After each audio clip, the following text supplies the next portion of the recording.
Maybe you're not just tired. Maybe your soul is crying out for help, and you haven't even noticed.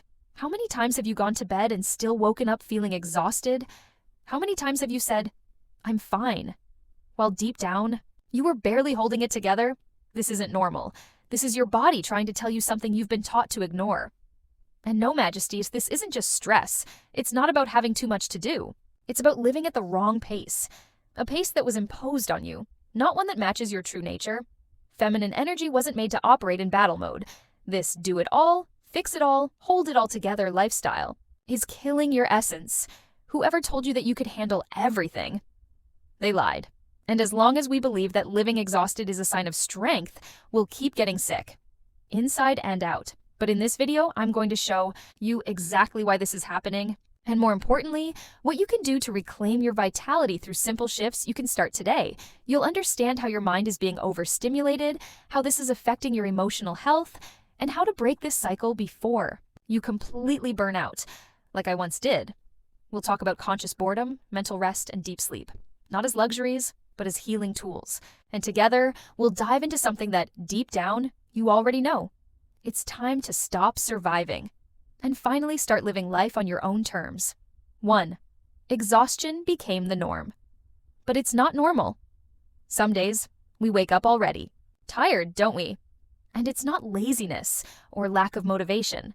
It's a kind of exhaustion that comes from within, as if your soul has been carrying an invisible weight for far too long. Even when the body rests, the mind stays on, like a silent multitasking machine that never shuts off. And the worst part?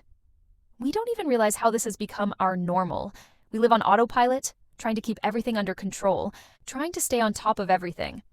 But deep down, we can feel we're losing ourselves in the process. How many times have you caught yourself in the middle of the day thinking, how did I even get here? The tasks got done, the boxes were checked. But what about presence? What about your inner voice? The one that whispers when you're alone.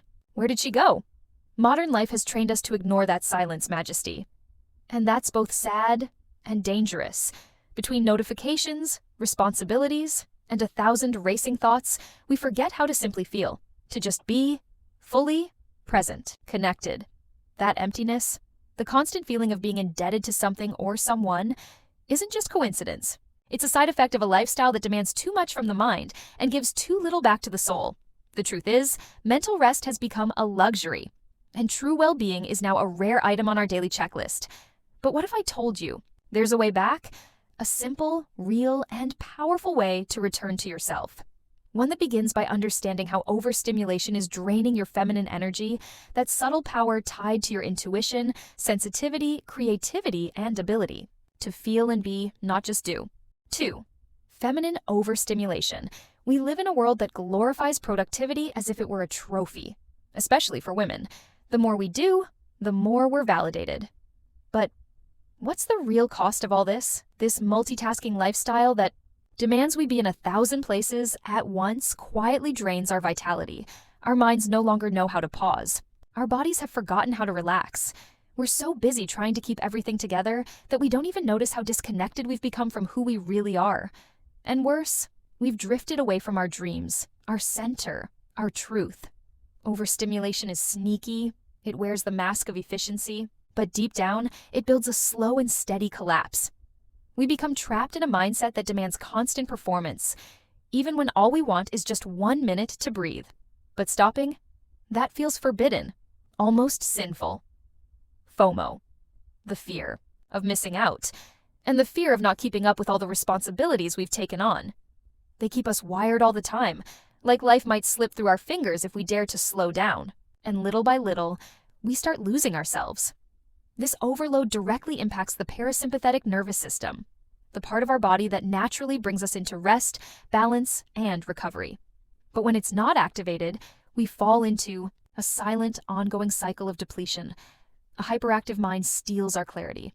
It weakens our emotional regulation. And slowly, it even sabotages our deep sleep. And without sleep, Majesty, there's no memory, no mood, no soul that can take it. But take a breath, because there are simple, powerful ways to break this cycle, and one of them starts with something most people avoid: boredom. 3.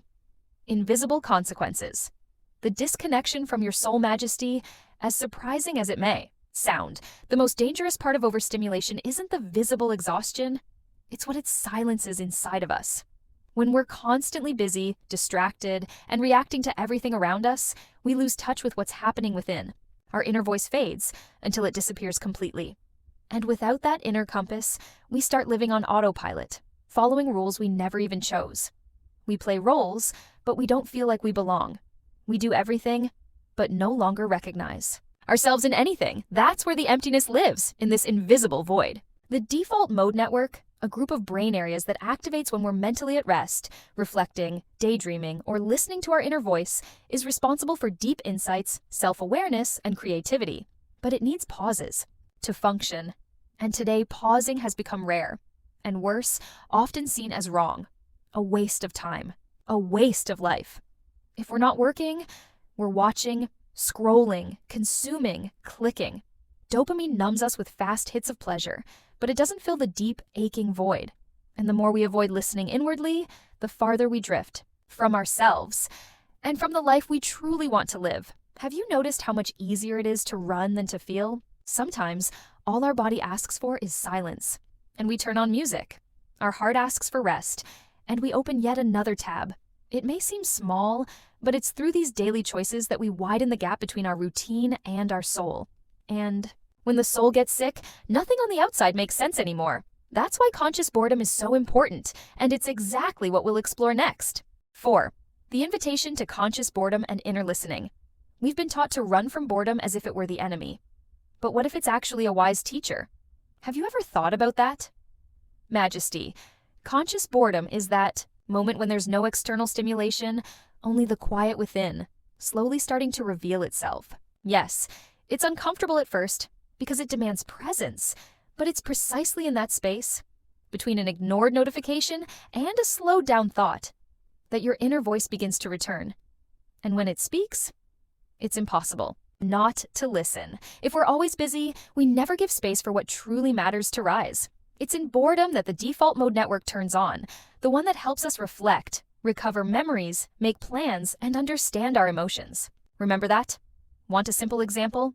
Sit in silence for 10 minutes. No phone, no TV, no distractions. Breathe consciously. Let your mind wander. At first, it'll drag you into chaos. But if you stay with it, something precious will surface. Yourself. This process is like opening a window in a stuffy room. At first, the breeze rushes in and messes things up. But then the air starts to circulate, your breath becomes lighter, and everything feels clearer. Conscious boredom is the starting point of healing overstimulation. It's the bridge between a restless mind and mental clarity. It's where we begin to hear what we actually feel, not what the world expects us to feel. And in that moment, something powerful begins to happen. The body starts asking for rest, but not just any rest, the kind that truly restores. 5. How rest restores the body and the spirit rest isn't a luxury, it's a biological and spiritual necessity. When the body slows down, the parasympathetic nervous system, the part responsible for bringing us into a state of rest, recovery, and balance after periods of stress, finally activates. It turns on the healing mode, reducing inflammation, regulating hormones, and restoring internal balance. But true rest goes beyond sleep. It's a state of peaceful presence, of surrender. And when we reach that level of mental rest, it's not just the body that's grateful. Your soul smiles too. And that inner smile is more powerful than any form of productivity. Have you noticed how different you feel after a night of deep sleep? It's not just the physical fatigue that disappears. It's as if your mind has gone through a full-on brain detox. During this phase, the brain literally cleans itself. It's like a mental cleaning truck that only runs when the sleep is deep and restorative. And even more, in that state, your motor memory strengthens, your emotions reorganize, and your immune system is renewed. It may sound like magic, but it's science. Without proper rest, we enter premature aging. And I'm not just talking about wrinkles, Majesty. Your soul begins to age when it's not allowed to breathe. When there's no room to retreat, there's no energy left to bloom. And this shows up in every area of life: relationships, work, self-esteem. It's through rest that insight arrives, emotional regulation stabilizes, and mental clarity returns, like sunlight breaking through after a long storm. And once that light begins to shine, It's time to move. But before we rush ahead comes the most important step, learning how to truly slow down. 6. Tools to slow down and come back to center. Slowing down doesn't mean giving everything up. It means taking back control over the rhythm of your life. What we're offering here isn't isolation, it's reconnection. And the first tool for that is right under your nose: conscious breathing. Breathing slowly and intentionally is like sending a direct message to your nervous system that says, "It's okay. We can relax now." One simple technique I recommend is the 4 to 7 to 8 method. Inhale for 4 seconds, hold for 7, exhale for 8. Try this before bed and feel how your body naturally begins to slow down. Meditation is another powerful key, but it doesn't have to mean sitting cross-legged on a yoga mat. It can be a silent prayer, a moment of gratitude while looking at the sky, or even listening to music with your eyes closed, doing nothing else. The idea is to create sacred pauses in the middle of your routine. Another powerful practice is writing. When you put your unfiltered thoughts on paper, you give form to your inner voice and clear the noise in your mind. Start with simple questions like, what am I feeling? What do I need today? What am I avoiding? There are also small practices that naturally place you in a state of conscious boredom. Sitting by the window, watching the world go by, walking in silence without earbuds, taking a mindful shower, lying down, and simply staring at the ceiling. Even washing dishes with full presence can guide you into that space of inner listening. These are simple but powerful pauses that slow the frantic pace of your mind and create space for your essence to emerge. And in that space, something begins to heal. Finally, treat your sleep as if you were guarding a temple, because in truth, you are. Disconnect from screens at least 1 hour before bedtime. Avoid news, blue light, and stressful conversations. If possible, swap them for light reading. Try to keep a regular sleep schedule, even on weekends. Your brain loves routine, even if you don't, Majesty. And the more you protect these small habits, the more your feminine energy will begin to bloom again. And that's where real transformation begins. Majesty, maybe no one has ever said this to you clearly. You don't have to be available all the time. You don't have to handle everything on your own. Your feminine energy, that intuitive, creative, sensitive force within you, wasn't made to live in survival mode. It blossoms in stillness, in softness, in listening. Slowing down isn't weakness. It's the strategy of those who want to live with purpose and strength. The world will keep spinning, but you have the right and the power to choose your own rhythm. Slow life is a lifestyle for the brave.